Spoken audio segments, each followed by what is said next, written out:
नमस्कार, आप देख रहे हैं प्रदेश का सबसे भरोसेमंद news channel India news Uttar Pradesh Uttarakhand. मैं हूं आपके साथ पराग गुप्ता। खास पेशकश में हम बात करेंगे बीजेपी की हार पर मंथन, जीत की तैयारी पर। दरअसल लोकसभा चुनाव के बाद लखनऊ में बीजेपी की पहली प्रदेश कार्य समिति की बैठक आयोजित की गई। इस दौरान सीएम योगी ने बीजेपी कार्यकर्ताओं को संबोधित किया। उन्होंने कार्यकर्ताओं का उत्साहवर्धन करते हुए कहा कि बैकफुट पर आने की जरूरत नहीं है। मुख्यमंत्री ने 2014, 2001, 2019 और 2022 के चुनाव परिणामों का जिक्र करते हुए कहा कि इसमें कोई शक नहीं है कि जितना वोट परसेंट 2014, 2017, 2022 में बीजेपी के पक्ष में था, 2024 में भी बीजेपी उतना वोट बैंक पाने में सफल रही है। दरअसल लोकसभा चुनाव में बीजेपी को यूपी में उम्मीद के मुताबिक परिणाम नहीं मिले थे। 80 सीटों वाले राज्य में बीजेपी के खाते में सिर्फ 33 सीटें आई थी।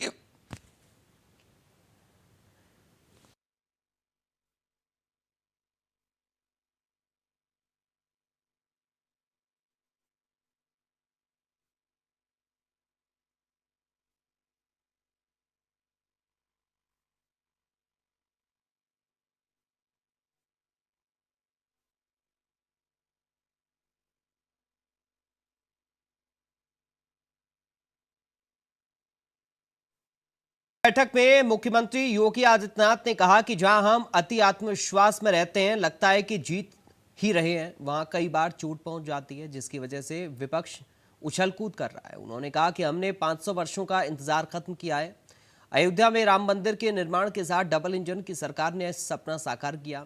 सीएम योगी ने कार्यकर्ताओं में जोश भरते हुए कहा कि बीजेपी सभी 10 सीटों पर उपचुनाव जीतेगी। हालांकि 10 जुलाई को 7 राज्यों की 13 विधानसभा सीटों पर हुए उपचुनाव में इंडिया ब्लॉक ने धमाकेदार प्रदर्शन किया, जबकि बीजेपी को नुकसान हुआ। 13 में से 10 सीटें इंडिया ब्लॉक के खाते में आई हैं, जबकि बीजेपी ने सिर्फ 2 सीटों पर ही जीत हासिल की है। उपचुनावों के साथ ही सीएम योगी ने यूपी में 2027 में होने वाले विधानसभा चुनावों का भी जिक्र किया है। उन्होंने कहा कि हमें जीत का सिलसिला 2027 में भी जारी रखना होगा। इसके लिए आज से संकल्प लेना होगा। जहां सीधी लड़ाई हुई है कांग्रेस पार्टी से 64 सीटों पर, 64 में से 2 सीटें कांग्रेस को आई हैं, 62 सीटें भारतीय जनता पार्टी को गई है। यह भी हमको ध्यान में रखना चाहिए। और इसके साथ साथ मैं यह भी बताना चाहता हूं कि कांग्रेस का अकेले जहां चुनाव लड़ी है वहां इसका स्ट्राइक रेट है 26%, और जहां ये अन्य दलों के साथ चुनाव लड़ी है वहां इसका स्ट्राइक रेट है 50%। यानी कांग्रेस पार्टी आज परजीवी पार्टी हो गई है। ये मोदी जी ने जो कहा था वो करके दिखाया। सबका साथ और सबका विकास, लोक कल्याणकारी योजनाओं की किसी भी योजना में आप देख सकते हैं, क्या राशन की योजना, क्या मकान की योजना, क्या हर घर शौचालय की योजना, चाहे हर घर नल की योजना, चाहे आयुष्मान कार्ड या किसी भी अन्य योजना में, उज्ज्वला योजना की योजना हो, कोई भी योजना हो, क्या किसी के साथ कोई भेदभाव हुआ? जाति, मत, मजहब के आधार पर, चेहरा देख करके किसी के साथ भी कोई भेदभाव नहीं। ये सारी योजनाएं बिना भेदभाव के हर तबके को दी गई। और हमें आश्चर्य होता है, समाजवादी पार्टी की सरकार के समय कन्नौज के मेडिकल कॉलेज की चर्चा हुई। कन्नौज के मेडिकल कॉलेज का नामकरण बाबा साहब डॉक्टर भीमराव अंबेडकर जी के नाम पे था। समाजवादी पार्टी के तत्कालीन मुख्यमंत्री ने नाम बदल दिया। और इस बार जब मैं वहां गया था, हमारे वहां मुख्यमंत्री श्री असीम और उन्होंने मेरे सामने इस बात को रखा। हमने उसी दिन कहा कि नहीं, ये बाबा साहब भीमराव अंबेडकर के नाम पर ही मेडिकल कॉलेज फिर से जाना जाएगा। और हम लोगों ने इस मेडिकल कॉलेज का नामकरण उसी से।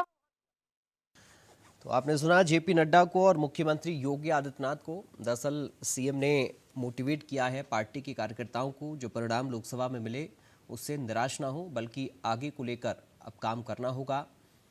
संदेश दिया है कार्यकर्ताओं को मुख्यमंत्री ने, कहा कि बैकफुट पर आने की जरूरत नहीं है। बीजेपी के जीत का क्रम लगातार जारी है।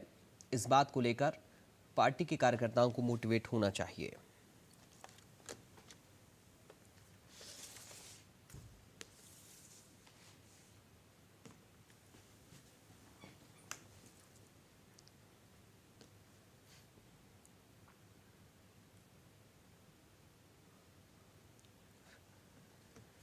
तो तो हार पर मंथन भी हुआ और जीतने का प्लान भी तैयार हुआ कि कैसे आगे आने वाले वक्त में भारतीय जनता पार्टी को बैकफुट पर ना आकर जीत की ओर अग्रसर होना है। इन तमाम बातों पर विचार विमर्श हुआ है, चर्चा हुई है, कार्यकर्ताओं में जान फूंकने की कोशिश की गई है।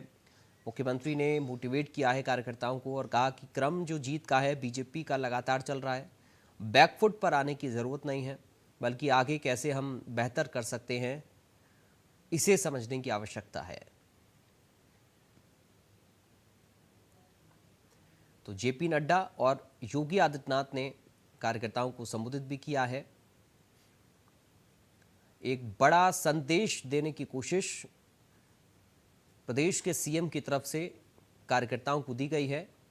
लोकसभा के रिजल्ट के बाद बैकफुट पर ना आए, बल्कि आगे मेहनत करें, कैसे आगे हम जीत की तैयारी कर सकते हैं, इस पर फोकस जरूरी है। हमारे साथ कुछ खास मेहमान जुड़ गए हैं, सीधा आपका परिचय करा दें। हमारे साथ राजनीतिक विश्लेषक विनम्र सेन सिंह हैं। विनम्र सेन जी, आपका स्वागत है। कांग्रेस पार्टी से प्रवक्ता हेमंत मिश्रा हैं। हेमंत मिश्रा जी, आपका स्वागत है। बीजेपी से प्रवक्ता अवनीश त्यागी हैं। अवनीश त्यागी जी, आपका स्वागत है। सबसे पहले विनम्र सेन जी, मैं आपके साथ ही शुरुआत कर रहा हूं, उसके बाद राजनीतिक चर्चा पर जाऊंगा। कैसे बीजेपी के इस मंथन को देख रहे हैं, जो मोटिवेट कर रहे हैं योगी आदित्यनाथ पार्टी के नेताओं को, कार्यकर्ताओं को, उसको आप कैसे देख रहे हैं आने वाले वक्त के लिए? निश्चित तौर पर सौरभ जी, ये मोटिवेशन भारतीय जनता पार्टी के लिए इस समय बहुत आवश्यक था। भारतीय जनता पार्टी का अचानक से एक 10 वर्षों से जो बूम था, वो अचानक से इस लोकसभा के चुनाव में 2024 में उसको उत्तर प्रदेश में बहुत तगड़ा झटका लगा, बड़ा झटका लगा। इस बड़े झटके के बाद फिर अभी उपचुनाव के रिजल्ट आए, देखिए आप, तो उसमें भी कहीं ना कहीं भारतीय जनता पार्टी को एक निराशाजनक स्थिति अपने लिए देखने को मिली। ऐसे में भारतीय जनता पार्टी के कार्यकर्ताओं का मनोबल निश्चित रूप से कहीं ना कहीं आहत हुआ होगा और डाउन हुआ होगा। उस मनोबल को ठीक करने के लिए, उस कार्यकर्ताओं में फिर से उत्साह भरने के लिए ये बैठक और योगी आदित्यनाथ का आज का उद्बोधन खास तौर पर ये बहुत महत्वपूर्ण और बहुत कारगर साबित होगा। सवाल ये है कि योगी आदित्यनाथ तो लगातार 7 वर्षों से निरंतर कार्य कर रहे हैं, भारतीय जनता पार्टी भी निरंतर काम कर रही है, पार्टी क्षेत्र में रहकर, जनता में रहकर और जमीनी स्तर पर कार्य करती है। उसके बाद भी अगर इतनी बड़ी हार भारतीय जनता पार्टी को इस 2024 के चुनाव में या अभी के उपचुनाव में मिली है, उत्तर प्रदेश में तो उपचुनाव नहीं था उस तरह से, लेकिन और जगहों पर उपचुनाव में हार मिली, उत्तर प्रदेश में 24 में हार मिली, तो इसका मंथन, ये सही रोग सही पकड़ा गया कि नहीं, क्या रोग था, किस कारण से भारतीय जनता पार्टी की स्थिति हुई, ये ज्यादा महत्वपूर्ण देखने की बात आएगी। अभी जैसा कि रोजगार, अभी उनके मैनिफेस्टो में अभी आपने जो जारी किया उन्होंने प्रपत्र भारतीय जनता पार्टी ने, उसमें देखिए नीट और पेपर लीक के मामले का भी हवाला दिया। तो शायद कहीं ना कहीं भारतीय जनता पार्टी अपनी जो गलतियां थी, जिससे कि लोग उनसे जो अपना होने के बाद भी दूर हो रहे थे, वो शायद सुधार की तरफ भारतीय जनता पार्टी तेजी से बढ़ने का प्रयास कर रही है। ठीक है सर, मैं आपके पास लौटूंगा। हमारे साथ वरिष्ठ पत्रकार दिनेश शर्मा जी भी जुड़ गए हैं। दिनेश शर्मा जी, आपका स्वागत है इंडिया न्यूज में। मैं आपके पास आऊंगा। अब अवनीश त्यागी जी, आपके पास मैं आ रहा हूं। क्या तैयारी, किस तरीके का मंथन हुआ और क्या प्लानिंग कर रहे हैं आप लोग आगे के लिए? अब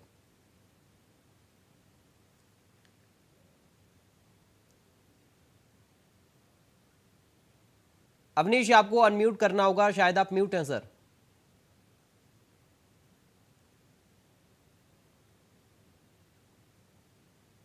हेलो, आवाज आ रही है मेरी? जी सर, आ रही आवाज, आप बोलिए। हेलो, देखिए, भारतीय जनता पार्टी चुनाव जीते या हारे, हर चीज से सीखती है कुछ। और इस बार चुनाव, इसको हारना नहीं कहेंगे, हारना इसलिए नहीं कहेंगे कि भारतीय जनता पार्टी के नेतृत्व में एनडीए की जो सरकार बनी है, माननीय नरेंद्र मोदी जी तीसरी बार प्रधानमंत्री बने। और ये भी सच है कि उत्तर प्रदेश में जो हमारी अपेक्षाएं थी, खास उतने नतीजे, उतने पक्ष में हमारे नहीं आ सके। तो उस जो परिणाम हमारे पक्ष में नहीं आए, तो उसका समीक्षा करना, उसका चिंतन करना, अपना मंथन करना, उससे सबक लेना, कमियों को तलाशना, दूर करना, ये भारतीय जनता पार्टी की रणनीति का कार्य योजना का हिस्सा है। और ये काम हमने शुरू कर दिया है। भारतीय जनता पार्टी उन पार्टियों में नहीं है जो ईवीएम को ठीकरा फोड़े, किसी और चीज पर ठीकरा फोड़े, ऐसा नहीं। हम अपना आत्मविश्लेषण करते हैं, मंथन करते हैं, उसे दूर करने की कोशिश करते हैं। तो ये प्रयास आज हुआ है। उससे पहले समीक्षाएं व्यक्त हो चुकी हैं।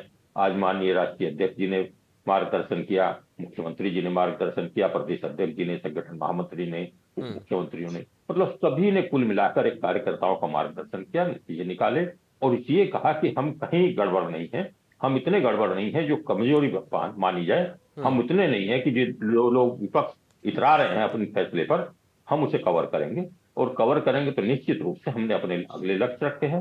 सबसे पहला लक्ष्य चुनाव का है। 10 सीटों पर उत्तर प्रदेश में चुनाव होने जा रहा है और 27 का लक्ष्य तो है ही है। तीसरी बार सरकार बनाने का जो हमारा फैसला है, और आदरणीय मुख्यमंत्री जी ने तो नारा भी दे दिया 300 पार का।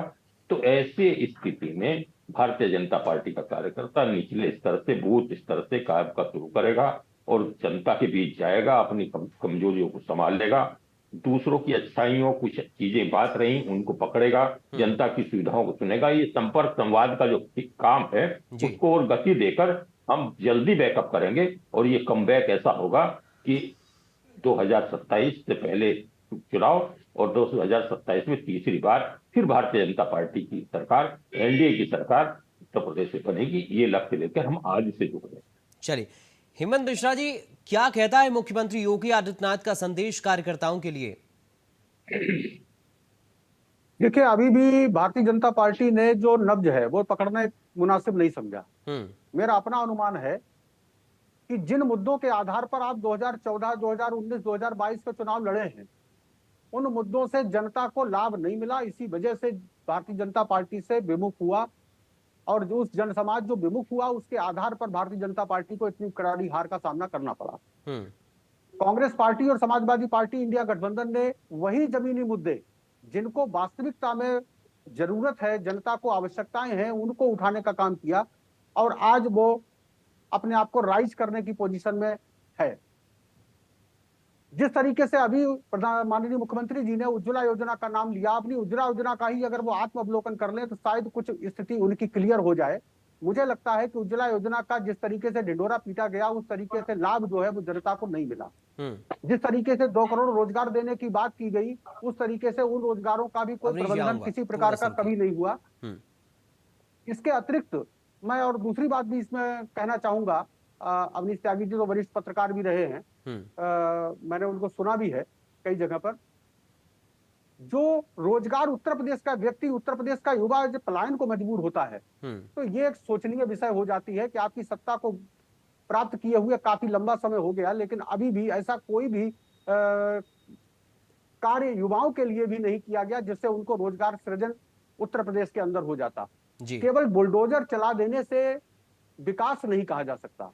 विकास के लिए आपको धरातल पे आना पड़ेगा। अभी बाढ़ की स्थिति में आपने देखा कि किस तरीके से पुलों का टूटना, किस तरीके से सड़कों का धंसना, ये सब चीजें एक गिरावट के तौर पे देखी जा रही हैं कि कहां तक, कितने स्तर तक भ्रष्टाचार पहुंच चुका है। इसी में मैं जोड़ना चाहूंगा कि राजेंद्र प्रसाद जी के द्वारा और रमेश चंद्र मिश्रा जी जो विधायक हैं भारतीय जनता पार्टी के, उन्होंने स्पष्ट तौर पर कहा है कि भ्रष्टाचार की जड़ें कितनी मजबूत हो चुकी हैं निचले स्तर तक, जो आम आदमी की पकड़ से बाहर होती चली जा रही हैं। उनको जरूरतों का सामान, जरूरतों की चीजें खरीदने के लिए भ्रष्टाचार में अपना कहीं ना कहीं उनको योगदान करना पड़ रहा है। तो ये मैं समझता हूं कि ये जमीनी हकीकत, जो गोवंशीय पशु हैं उससे ग्रामीण क्षेत्र के लोग जितना परेशान हुए हैं, मैं समझता हूं कि उसका भी एक परिणाम जो है वो इन चुनाव में दिखाई दिया है। और महंगाई, बेरोजगारी, ये जनता की मूलभूत आवश्यकताएं हैं जिन पे ध्यान देना जरूरी था भारतीय जनता पार्टी को, लेकिन वो नहीं दिए और उसी के परिणाम स्वरूप आज भारतीय जनता पार्टी को इतनी बड़ी हार का सामना करना पड़ा। और मुझे लगता है कि 2027 के चुनाव में भी इंडिया गठबंधन पूरी मजबूती के साथ जनता के मुद्दों के लिए जनता के साथ खड़ा होकर के जनता की लड़ाई लड़ेगा। ये मेरा भी विश्वास है और जनता का भी विश्वास है। ठीक है दिनेश शर्मा जी, विपक्षी गठबंधन नाकामी बता रहा है सरकार की और उसी का नतीजा लोकसभा के रिजल्ट को बता रहा है, लेकिन योगी आदित्यनाथ कह रहे हैं कि इससे परेशान होने की जरूरत नहीं है। एक बड़ा संदेश भी उन्होंने कार्यकर्ताओं को दिया, कहा कि बैकफुट पर मत आइए, आगे के लिए सोचिए। आप कैसे देख रहे हैं सर?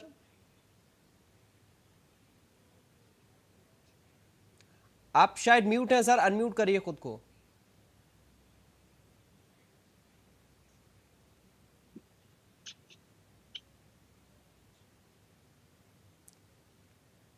सर आपकी आवाज नहीं आ रही दिनेश जी अभी तक।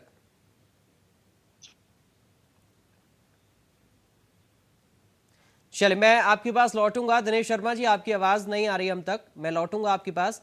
मैं विनम्र सिंह जी के पास अब चल रहा हूं, एक बार कनेक्शन को हम चेक करा लेते हैं आपका। विनम्र सिंह जी, दोनों को आपने सुन भी लिया, कैसे देख रहे हैं सर? नाकामी है या योगी आदित्यनाथ ने जो कहा उसको तवज्जो ज्यादा पार्टी को देनी है? बता रहा था तुमको, तुम कह थे कि नहीं लगातार सामने आ रही हैं। हेलो जी जी बोलिए सर, अब आपकी आवाज आ रही है एक बार जी। ठीक है विनम जी, मैं दिनेश जी से कमेंट ले लेता हूं, फिर आपके पास आ रहा हूं सर। दिनेश जी आप बोलिए सर। देखिए ये बहुत गहन चिंतन का विषय है। जब उत्तर प्रदेश विधानसभा में बीजेपी 55 सीटें हारी थी, तब भी यही कहा गया था कि हम देखेंगे आगे और अच्छी चीज आएगी, वापसी होगी। याद है आपको? जब लोकसभा में 15 सीटें हारी, तब भी यही बात कही गई थी कि बहुत अच्छा होगा, चिंता ना करें, कोई दिक्कत नहीं है। और अब जब इलेक्शन में बीजेपी को लोकसभा में बहुत बड़ी पराजय का सामना करना पड़ा उत्तर प्रदेश के संदर्भ में, तो उस पर विभिन्न प्रकार से मंथन हो रहे हैं। और आज तो भारतीय जनता पार्टी ने बड़ा गहन मंथन किया है इसके ऊपर। एक सवाल है बहुत बड़ा कि क्या कारण है कि ममता बनर्जी पश्चिम बंगाल के अंदर पूरी कार्यकर्ताओं के साथ, पूरे जोश के साथ जो चुनाव लड़ रही है उसमें वापस आ रही है। और क्या कारण है कि उत्तर प्रदेश की स्थिति यह है कि पश्चिम बंगाल का जो कार्यकर्ता है वहां का टीएमसी का, उसको ममता बनर्जी गले लगाती है, उसको समर्थन करती है, उसका उत्साह छीन नहीं होने देती है। मजाल है कि वहां पर डीएमएसपी टीएमसी के कार्यकर्ता की उपेक्षा कर जाए। उसका इसे यही है कि बंगाल में उसको कोई पराजित करने की अभी तक कोई रणनीति काम नहीं आई है बीजेपी की। उत्तर प्रदेश में क्या कहा जाता है? उत्तर प्रदेश में कहा जाता है कि कार्यकर्ता दलाली न करें। अब जब कार्यकर्ताओं को यह बोला जाएगा तो उनके घरों में कौन सी फैक्ट्री लगी हुई है? दलाली का मतलब यह नहीं कि वो कुछ पैसा ले दे के करते हों। एक ये विषय ये भी है कि जब एडमिनिस्ट्रेशन के सामने बीजेपी का कार्यकर्ता जाए तो कम से कम उसका मान सम्मान तो हो। लेकिन जो फीडबैक है वो ये है कि स्थानीय प्रशासन भारतीय जनता पार्टी कार्यकर्ताओं का बहुत अपमान करता है। और जब वो लखनऊ शिकायत करता है तो उसको भगा दिया जाता है कि जाइए क्षेत्र में काम करिए। ठीक है। दूसरी बात, डीएमएसपी को कहा जाता है कि आप किसी के दबाव में मत आइए। तो ये एक ऐसी चीजें हैं कि जिन पर ध्यान देने की आवश्यकता है। योगी जी इस बात का प्रयास करते हैं कि कार्यकर्ताओं की किसी प्रकार से कोई उपेक्षा ना हो, लेकिन ऐसा कहीं से नैरेटिव सेट है कि स्थानीय प्रशासन इस प्रभाव को, इस दबाव को नहीं मानता है। और यही कारण है कि बीजेपी कार्यकर्ता उपेक्षित होकर अपने घर बैठा। अभी भी समय है, जो कन्नौज के एमएलए ने बोला है उसको गंभीरता से बीजेपी को अगर लेती है, बीजेपी लेती है, तो मैं समझता हूं कि अभी समय गया नहीं। ठीक है सर। अवनीश जी एक शॉर्ट में कमेंट रखिए सर, बहुत संक्षेप में रखिए। देखिए सौरभ जी, जैसे दिनेश जी ने चिंता व्यक्त की है, दिनेश जी की पीड़ा से लग रहा है कि इनकी पीड़ा भाजपा से मिलती जुलती थी, परंतु मैं ये कहूंगा कि भारतीय जनता पार्टी अपने कार्यकर्ताओं को दलाली नहीं। भारतीय जनता पार्टी एक अलग हटके पार्टी है। भारतीय जनता पार्टी का कार्यकर्ता ना समाजवादी, बसपा, कांग्रेस जैसा है, वो अनुशासित है और निष्ठावान है और समर्पित कार्यकर्ता है। परंतु ये मैं भरोसा दिला रहा हूँ, भरोसा नहीं दिला रहा हूँ, भारतीय जनता पार्टी के नेतृत्व का यही काम है, यही चिंता है कि क्यों नतीजे ऐसे आए। देखिए वोट परसेंटेज नहीं घटा, वोट परसेंटेज हमारा लगभग वैसा ही है जो पिछले 2014 में था, वो ही लगभग वैसा ही वोट परसेंटेज है।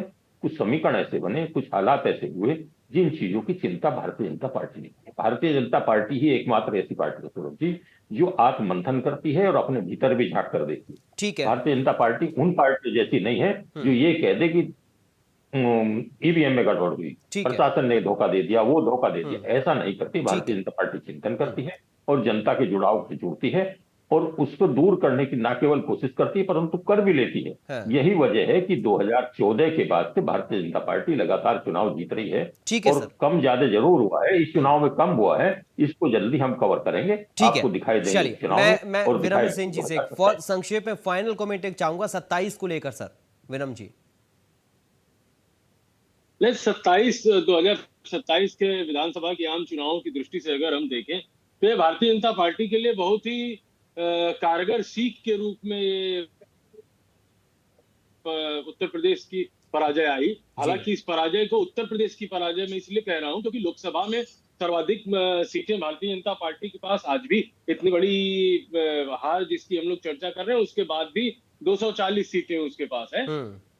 उत्तर प्रदेश में जो पराजय हुई, सेकंड पार्टी हो गई, उसके नाते भारतीय जनता पार्टी के लिए एक ही आंख खोलने वाली बात हो गई। और 2027 में निश्चित तौर पर जिन कमियों के कारण, जैसा कि बहुत सारे विषय आए, अहंकार का विषय आया, या अभी जिस प्रकार का दिनेश जी कह रहे थे, मैं तो उससे सहमत नहीं हूं। यदि शासन कहता है कि पार्टी के कार्यकर्ताओं को दलाली नहीं करनी चाहिए तो ये तो अच्छा सुशासन की बात है। या पार्टी के पश्चिम बंगाल के तरह से पार्टी के कार्यकर्ताओं के इशारे पर अगर हत्या, बलात्कार, लूट हो तो ये तो मैं अच्छा शासन नहीं मानता।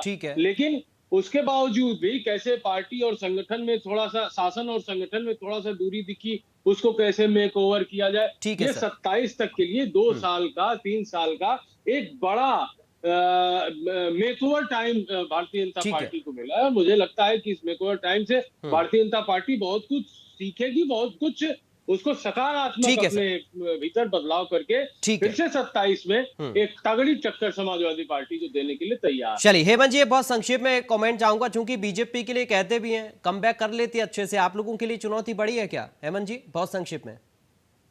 देखिए, चुनाव हर चुनौती ही होता है, चाहे भारतीय जनता पार्टी के लिए हो, चाहे वो इंडिया गठबंधन के लिए हो। मैं समझता हूं कि चुनौती है उसको स्वीकार भी किया जाता है और उसी चुनौती का परिणाम भी रहा है कि 2024 का जो चुनाव हुआ है उसमें भारतीय जनता पार्टी को कम सीटें आई। मुझे ये लगता है कि जिस तरीके से अयोध्या के भगवान श्री राम को राजनीतिक रूप से प्रयोग करने का काम भारतीय जनता पार्टी ने किया, उसको जनता ने पसंद नहीं किया। उसी का परिणाम रहा कि अभी जो चुनाव आया है उस चुनाव में भी ठीक है, जो बद्रीनाथ धाम, चलिए मंथन वो भी कर रहे हैं सर कि आखिर कहां पर डिफीट खाने की वजह क्या कुछ नहीं। मेरा सबमिशन केवल इतना, भारतीय जनता पार्टी को अपने स्तर से हारना है, अपने स्तर, अपनी नाकामयाबियों की वजह से हारना है, और कांग्रेस पार्टी, समाजवादी पार्टी और इंडिया गठबंधन या इंडिया ब्लॉक जो है वो अपने आप जनता के मुद्दों के साथ खड़े होकर के जनता के लिए लड़ाई लड़ेगा। चलिए, अब यही देखना होगा, क्योंकि चर्चा भी इसी बात की हो रही है कि बीजेपी कैसे मंथन करके और खुद को मजबूत करती है जहां पर डिफीट खाई है, और आप लोग मजबूती के अगर और आगे बढ़ रहे हैं तो कैसे और मजबूत करके मुकाबला खड़ा कर पाएंगे, यही तो देखना होगा। फिलहाल चूंकि वक्त मुझे इतनी इजाजत दे रहा है, इसलिए आप सभी का बहुत शुक्रिया अदा करूंगा। आप लोग जुड़े, अपना कीमती समय आप लोगों ने इंडिया न्यूज के लिए दिया और अपनी अपनी बात को रखा। फिलहाल हमारे इस खास प्रोग्राम से मुझे